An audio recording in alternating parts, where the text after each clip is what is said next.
Hello future doctors, this is Ujjal Roy, medical mentor, founder and director of the Engineers Gurukul. Today I am going to start with the third lecture on excretory system, that is basically on the nitrogenous waste products. Now if you have missed the earlier videos, you can click on the I button to watch those. Let us start with the topic, the nitrogenous waste products. So when we talk about the nitrogenous waste products, we have to understand the main nitrogenous waste product is ammonia. The main nitrogenous product is ammonia. It is the first metabolic waste of protein metabolism. So when we intake more amount of protein, the waste product which comes out is mainly ammonia. And this ammonia is produced inside liver by deamination. I think you know what is that? Deamination means the removal of amino group. It is toxic and requires large amount of water for its excretion. It requires large amount of water to excrete out the smallest amount of ammonia even. And as because it is highly toxic, it needs to be released from the body almost immediately. Otherwise, it is going to harm the other different organs. The second type of nitrogenous waste product is urea. What is urea? The structure of urea is like this, CONH2. So there's two molecules of NH2, so it's called CONH2 whole twice. White, it is what? It is white crystalline solid produced in liver from ammonia. So again this is produced where? In liver. So we are going to study the same in urea cycle. Fine. And ammonia and carbon dioxide. So when you break down this urea, is normally produced from ammonia and carbon dioxide. It is comparatively less toxic. It becomes less toxic if you compare it with ammonia. Normal urea level is normally 18 to 38 milligram per 100 ml of blood. So this is the normal urea level in human body. So in human body, the normal level is 18 to 38 milligram per 100 milliliter of blood. So this is about urea, which is produced inside liver by urea cycle.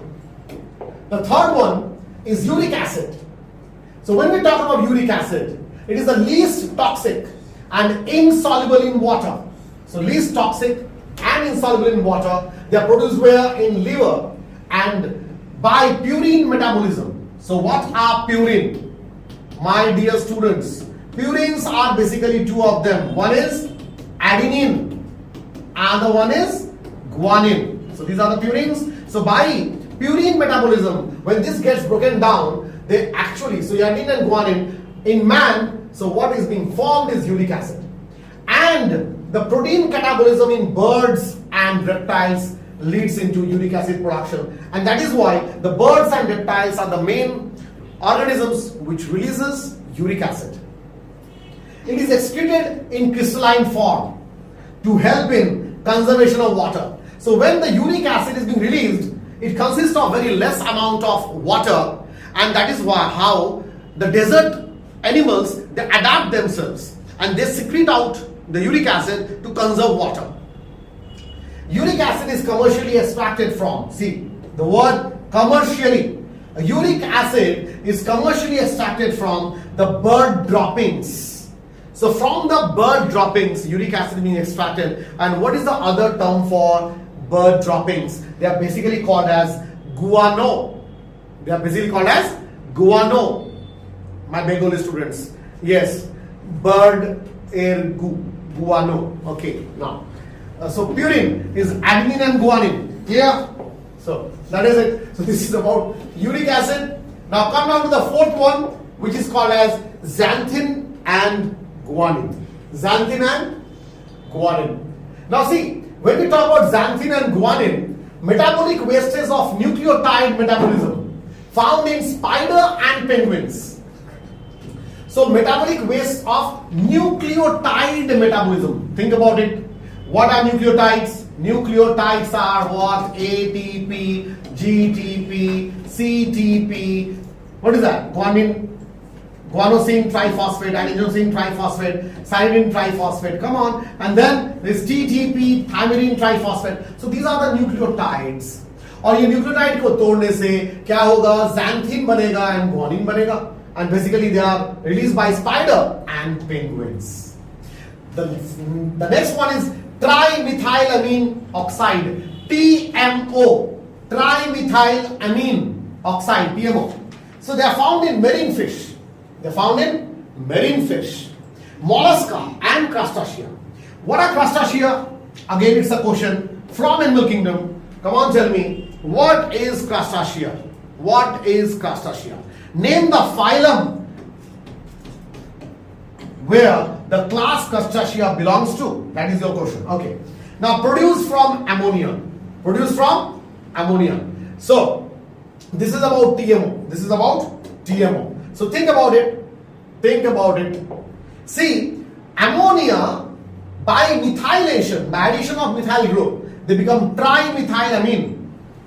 So ammonia by methylation, they make trimethylamine, and this trimethylamine by oxidation, they help in formation of TMO. That is trimethylamine oxide. So present mainly in mollusca, crustacea, and some marine fish.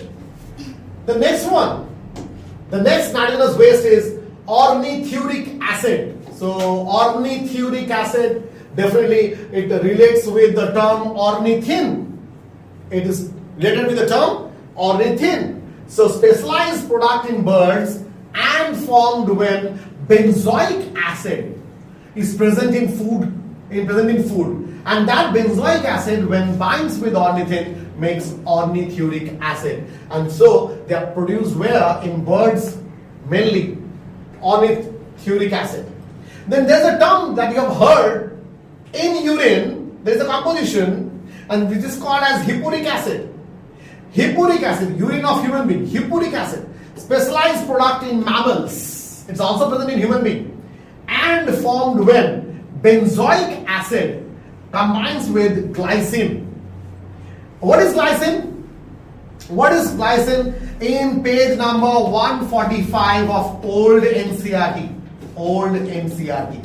Just have a look. What is glycine? It is called as the simplest amino acid. Simplest amino acid. A new NCERT, it is there in some, just negate 30 pages. Close to 105 page में मिल जाएगा आपको ये glycine. It is there in the biomolecule topic. It is the simplest most amino acid. So ये simplest most amino acid के साथ अगर benzoic acid add होता है तो क्या बनाएगा वो? क्या बनाएगा? Hippuric acid. It is also next nitrogenous waste product. Now, creatinine. I think you have heard about. भगवान ना करे आपके घर में किसी को किडनी प्रॉब्लम है, भगवान ना करे ऐसा कोई है घर में, पर अगर आपने सुना the kidney the people who are suffering from kidney disorder, उनका एक टेस्ट बार बार करना चाहिए, वो है क्रिएटिनिन टेस्ट. अब what is creatinine? Creatinine is produced from creatine phosphate. क्या कहते हैं इसको? Creatine phosphate.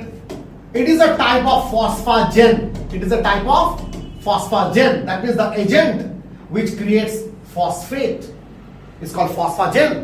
यही creatine phosphate CP, this is called CP. यही CP हम पढ़ेंगे in our next chapter called locomotion and movement. But again to repeat, इस excretory system के बाद I definitely want answer from you on the comment section. What is the topic that you like me to start off with? कौन सा chapter है जो आप चाहते हो मैं आपके लिए स्टार्ट करूं? ओके, अगर मैं मूवमेंट एंड लोकोमोशन स्टार्ट करता हूं तो वहां पे आपको मिलेगा क्रिएटिन फॉस्फेट. फिर से प्रेजेंट इन मसल्स, देखो आ गया मसल्स में. Increase level of creatinine is indicative of kidney damage. अगर बॉडी में क्रिएटिनिन लेवल बढ़ गया तो वो क्या दर्शाता है? वो दिखाता है कि वो the person is suffering from kidney disorder. यह है क्रिएटिनिन के बारे में. Now some excretory organs which is there in NCERT. ये सेकेंड पेज ऑफ NCERT में आप देखोगे तो वहां पे मैं दिखाऊंगा आपको। चलो पहले देख लेते हैं, सेकंड पेज में चले जाओ, एनसीईआरटी के सेकंड पेज में। In this chapter they have talked about protonephridia, otherwise called as flame cells. They are present in phylum Platyhelminthes. phylum Platyhelminthes में अगर आपने एनिमल किंगडम पढ़ लिया, नॉर्मली वी नो Platyhelminthes मतलब dorso-ventrally flattened body. So the best example of that in your book is tapeworm. But my question to you, ये tapeworm हो, ये liver fluke हो, ये सब parasitic है. Name one non-parasitic Platyhelminthes. Non-parasitic Platyhelminthes. Comment me in the comment section. Okay. Now, so ये flame cells हैं. Bangali student जो ने फ्लेम सेल्स के बोला है अग्निशिखा कोश. Come on, अग्निशिखा कोश. Flame cells. Now, nephridia. In nephridia is a type of excretory organ present in phylum Annelida. Now, this Annelida comes under the Annelida के अंदर में क्या क्या एग्जाम्पल्स हैं? फेरिडिमा पोस्टुमा, क्या नाम है? Earthworm, fine, which is oligoketa.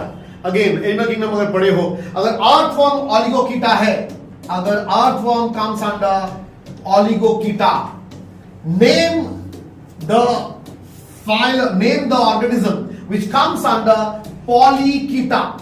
Name the organism comes under polyketa. Poly मतलब बहुत सारे, कीटा मतलब क्या है? कीटा मतलब segments.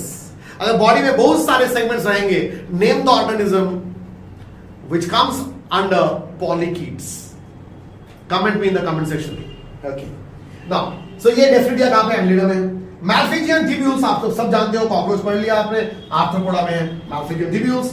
Antennal glands or green glands. Antennal glands or green glands are present in arthropods, mainly crustaceans.